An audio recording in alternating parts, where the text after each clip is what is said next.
Echad, c'est... Ils ne sont pas un, ils sont deux, mais ils sont unis. Donc on dit qu'ils sont Echad. Et quand celui, ils deviennent trois. Voilà. Et après, ils sont trois. Ils sont quand même Echad.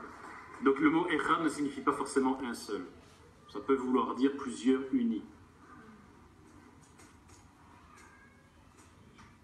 Et parce que, bon, ça c'est très connu, on va quand même le refaire. Hein. Tu peux effacer? En hébreu, le chiffre 1,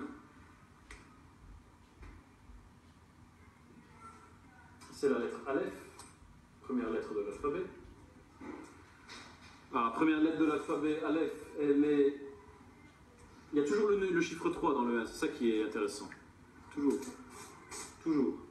Parce que la lettre Aleph, elle est composée d'un Vav et de deux Yod. Un Yod ici et un Yod là. Donc il y a trois, dans la lettre Aleph, il y a déjà trois lettres. Dans la lettre Aleph, il y a trois lettres.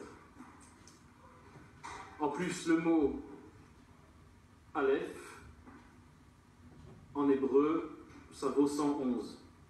Donc 3 fois 1. Il y a 3 1 dans la lettre Aleph. Donc qu'est-ce que ça veut dire? On nous dit en fait qu'en hébreu, 1 est égal à 3. Alors, ça c'est la mathématique biblique. Ça c'est la mathématique biblique. 1 est égal à 3 en hébreu. Voilà. Donc il n'y a pas de hasard si le Dieu 1 se révèle en 3. Bah oui, parce que le 1 est égal à 3 en hébreu, donc c'est tout à fait normal. Voilà. En plus, l'Aleph, comme on a dit, hein, il est composé de un Yod et un Vav, deux Yod et un Vav. Ben, le Vav en hébreu, dans la tradition hébraïque, il est lié au Fils de Dieu. Dans le Zohar, c'est comme ça, c'est clair. Alors que les deux Yod, ils symbolisent le Père. Et ce que les kabbalistes appellent la mère, c'est-à-dire le Saint-Esprit en fait. La mère de Yeshua, qui est en fait le Saint-Esprit. Donc voilà, dans l'Aleph, vous avez un, mais trois. Et qui trois? Ben, le Fils, le Père et le Saint-Esprit.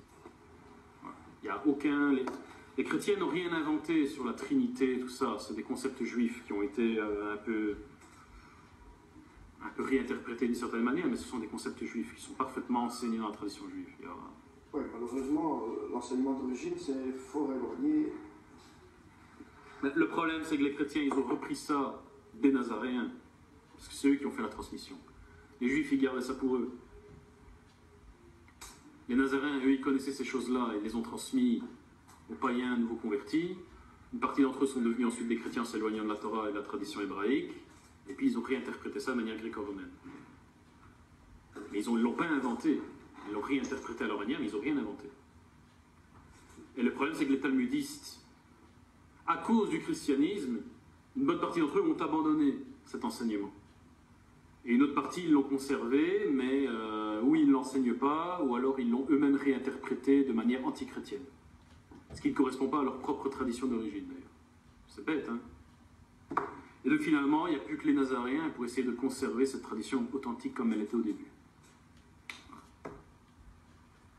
Puisque les chrétiens l'ont abandonné, enfin ils l'ont réinterprété à leur manière, et les talmudistes ne veulent plus s'en occuper. Ou alors ils font exprès, comme on l'a dit tout à l'heure, avec les commentaires de Paracha, ils font exprès de réinterpréter pour ne pas être trop chrétiens.